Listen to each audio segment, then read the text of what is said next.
This was a violent and a heinous crime that was committed against a small child. And I'm going to get emotional.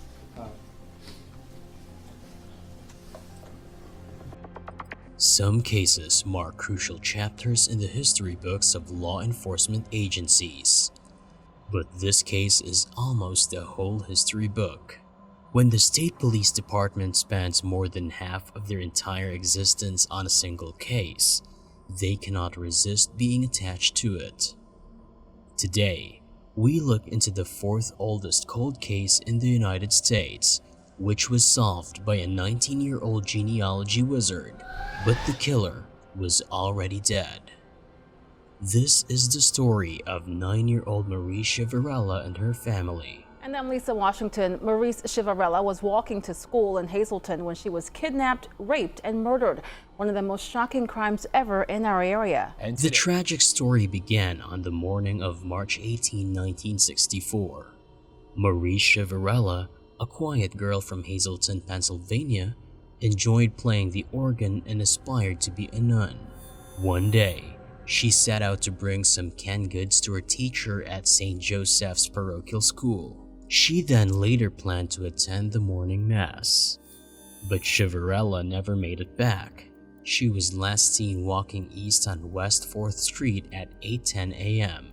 Reports claim that on the cold morning of March 18th, while Marise was on her way back to the school, she was asked by the neighbors to come up and get warm. But Marise refused as she had to get back to her teacher with the goods. Neither the neighbors nor Marise could have anticipated that from that moment. Marise and her obedience will be history for the next 5.5 decades. Somewhere along her way, she crossed paths with evil.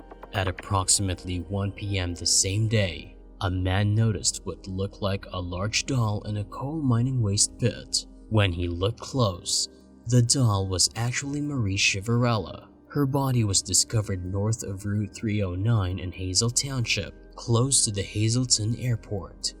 The investigation revealed Marise was physically and sexually assaulted, murdered, and left at the scene with all her clothing and personal belongings. Before dumping her in a coal mining waste pit, the killer bound, gagged, raped, and strangled her. The discovery of her body shocked the entire Hazleton community. It was a heartbreak that was felt by everyone in the town, especially by the children. Children who were Marise's age started to be afraid while they were alone or unescorted. The case changed the way people lived and how they approached their children's safety in the town. Well, good evening, Nick. I could tell you that the brutal murder of 9-year-old Marise Chiverella still haunts many people in Hazleton. And I could tell you, growing up in that city, everyone had heard about the murder. And some believe that murder, in some ways, marked the end of the innocence of that city. It didn't take long for the Pennsylvania State Police to begin their investigative efforts, which would ultimately last for decades. The authorities did not know that in this case, to even get a lead to work on, it would take years of grinding and scanning through databases. There were no leads or suspects immediately after the killing. The police could not retrieve any useful evidence from Marise's body which could lead them to her killer. They had no idea that it would take them over 50 years to find a single lead. In 2007, investigators were able to develop a DNA profile of the suspect from fluids left on Chiverella's jacket. But the DNA didn't match any criminals in their system. They checked the database monthly against all other criminals that had DNA in the system, but there was no successful match. Then in 2019, police tried a different approach and uploaded the DNA from Chiverella's jacket to the genealogical database. This time, there was a match, but to what appeared to be a very distant relative. The DNA match was insufficient to get the relative into custody or charge him with murder. To generate public interest and garner leads in the case, in 2018, Pennsylvania State Police used the technology provided by Parabon Nano Labs to generate a snapshot phenotype facial prediction of the suspect from his DNA. The technology generated possible photos of the suspect at 3 different ages of life: 25, 40, and 60. The pictures generated were released in the public domain, but unfortunately, no witnesses came out with any leads that could lead to Marise's killer. This was at a time when even Marise's parents had died. They did not live enough to see what would unfold in Marise's mystery ahead. Her siblings had said that her parents never sought revenge or punishment to their daughter's killer. They just wanted justice, but they did not make it alive to the other end of this investigation. Finally, in 2020, the police got help from an unlikely source. An 18-year-old named Eric Schubert emailed the department and offered to build out a family tree. He'd volunteered with other cold cases before, and police accepted his help since Eric was known as a hard-working boy and a genius genealogy wizard. Mr. Schubert sent me an email years ago asking if he could work on our case. For the Pennsylvania State Police, that's a little outside the box. This decision paid off. Mr. Schubert provided a service that we would have never expected. Schubert identified a number of family members, many of whom voluntarily shared their DNA with the police. The family tree eventually led the police to Marise Chiverella's killer, James Paul Forte.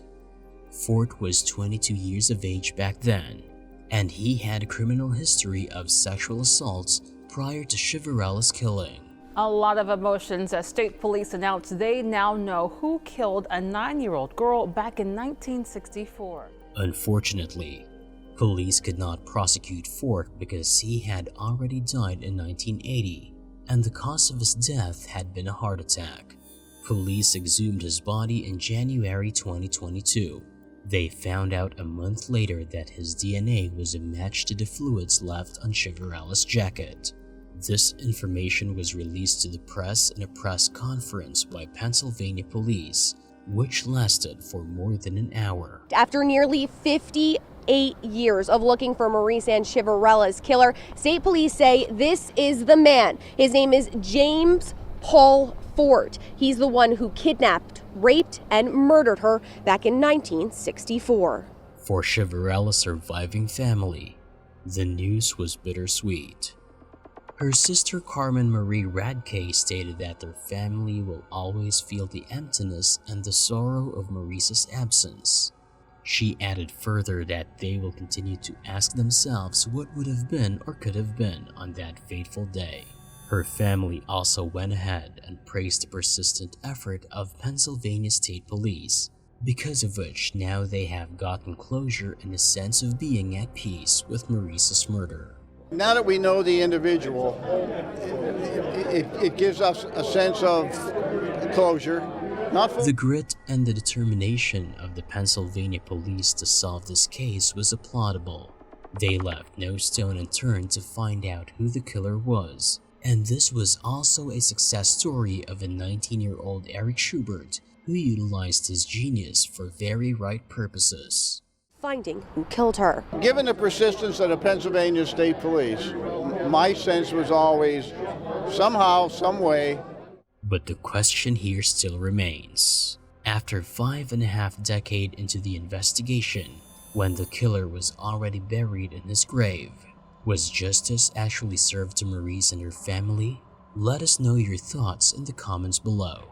If you like the video, don't forget to hit like, share this video, and subscribe to our channel for more such historic cases.